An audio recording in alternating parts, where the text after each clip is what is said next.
Support Name Explain on Patreon for ad-free videos, exclusive podcasts and blog posts, and to help choose what names get explained. Click the link in the description.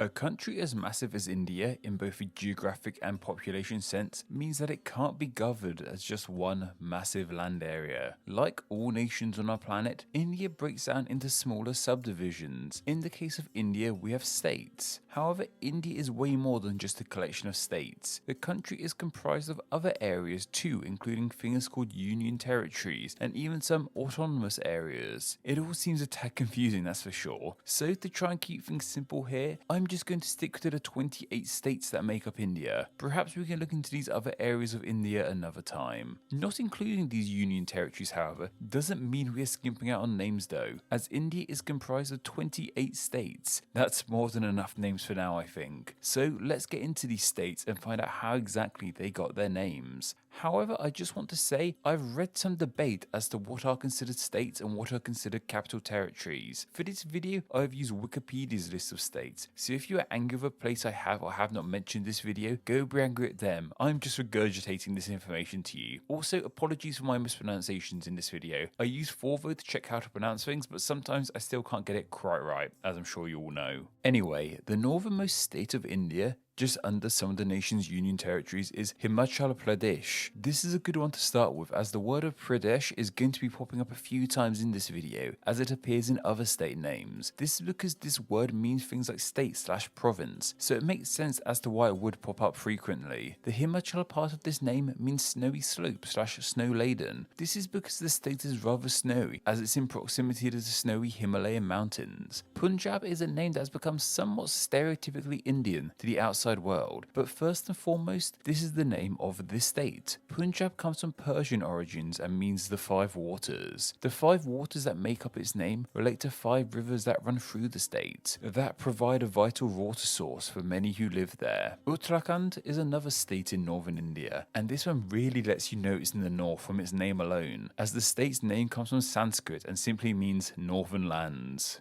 Haryana is a state with a name that relates to India's largest religion, Hinduism. Hali is another name for the Hindu god of Vishnu, and that's where the first part of this name is thought to come from. The latter part of this name is thought to mean home, so the name is thought to mean something along the lines of home of Vishnu. I've also read that it may relate to Shiva instead of Vishnu, however. Either way, it's a religious name, that's for sure. Rajasthan is India's largest state by land area, and a state very heavily linked with the royalty of India. This royal link is present in the state's name too, as it literally means the land of kings.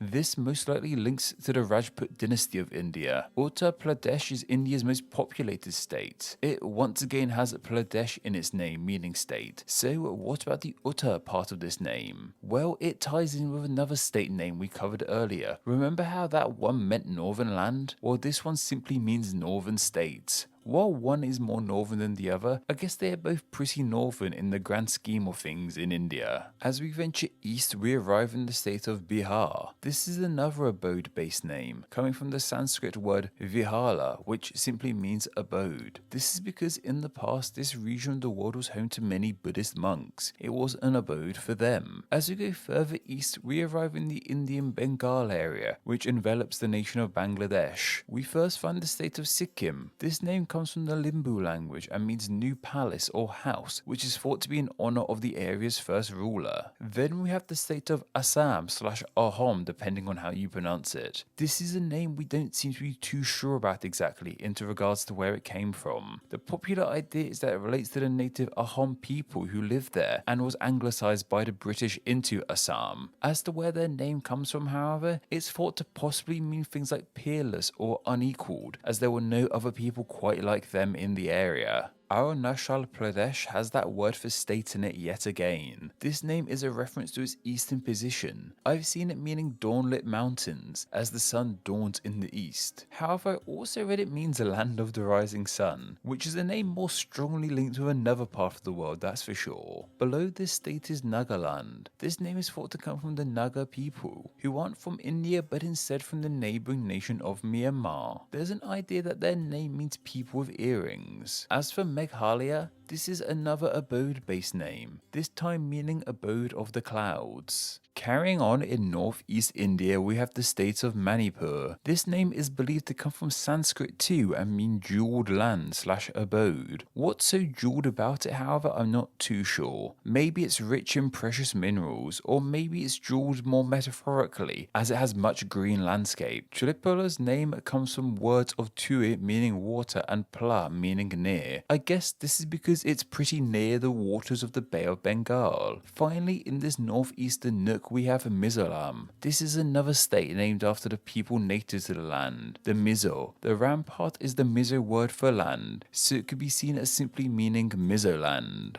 From India's easternmost point to its westernmost point, we arrive at the state of Gujarat. This state's name is too thought to come from a group of people, with that group of people being the Gujarat, though they aren't thought to be natives but instead a sub-tribe of the Huns who ruled this part of India in the past. Madhya Pradesh is definitely India's most central state, and its name very much reflects this fact, as it simply means central state. Names like this make things a whole lot easier for me, that's for sure. Back in the east we have Jharkhand. This is a state with a name of Hindi origins. The first part of this name means bush / forest, and the latter half means land, so the state's name means bush / forest land. A very fitting name for a very green part of the nation. West Bengal might seem like a very obvious name. However, looking at a map of India proves that this name is somewhat contradictory, as it's in the east of India. While this is the case, it is the western part of the Bay of Bengal, so despite seeming quite odd at first, this name does make sense. One place is east is another place is west, I suppose. As we venture further south, we get to the state of Maharashtra. The first part of this state means great, like we see with the title of Maharaja, meaning great king / ruler. The latter part of this name, however, comes from the term Rati. This is believed to be the name for a kind of horse-drawn chariot of the past, or even the name of the person pulling the chariot. This region is thought to be named after this carriage / occupation, as it was these vehicles that drove people into India's more southern areas in the first place. The Indian state of Chhattisgarh is kind of like the name Punjab, in the fact that this name is composed of a number followed by a geographic feature. For Punjab it meant 5 rivers, here it means 36 forts. The first part of this name comes from the Hindi Chattis, meaning 36, and the latter part comes from the Hindi word for fort,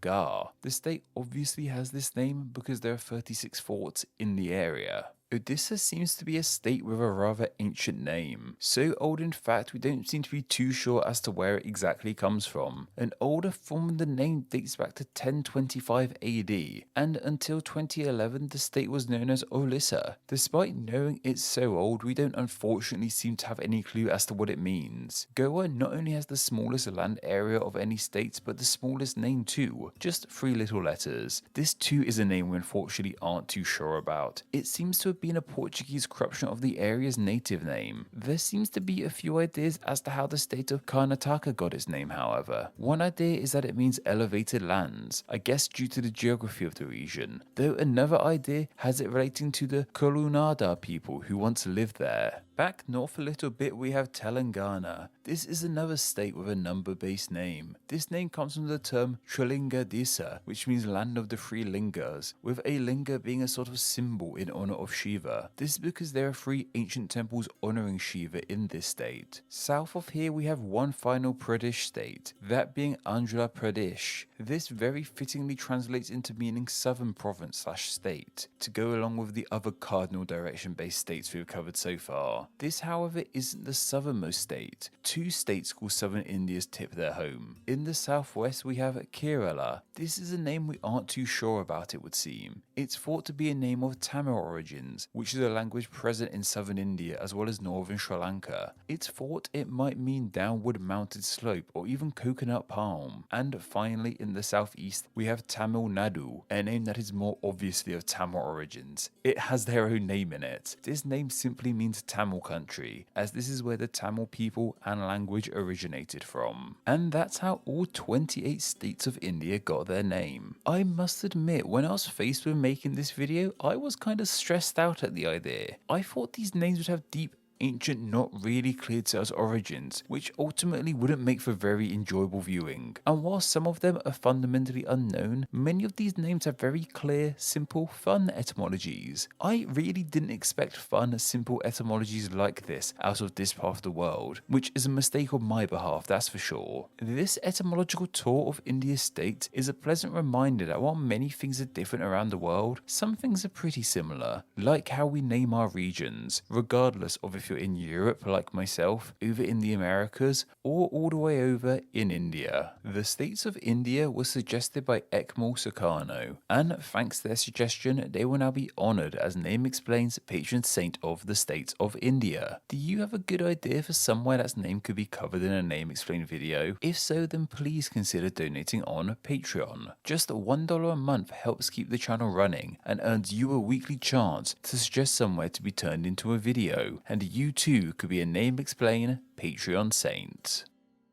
Thank you to all my patrons who support Name Explain on a monthly basis. Patreon is vital to Name Explain, and donating just $2 a month allows you to enjoy ad-free videos and bonus Patreon-exclusive content. It also allows you to help choose what names get explained in upcoming videos, and gets your name here with all these awesome people. Thank you so much for all the support you guys give Name Explain. Thank you so much for reaching the end of the video. Check out another video and subscribe to stay in the loop on all things Name Explain. You can find me on Twitter, I'm at NameExplainYT. On Instagram, I'm also NameExplainYT. And on Facebook, just search Name Explain. Anyway, I hope you enjoyed this video, and once again, thank you all so much.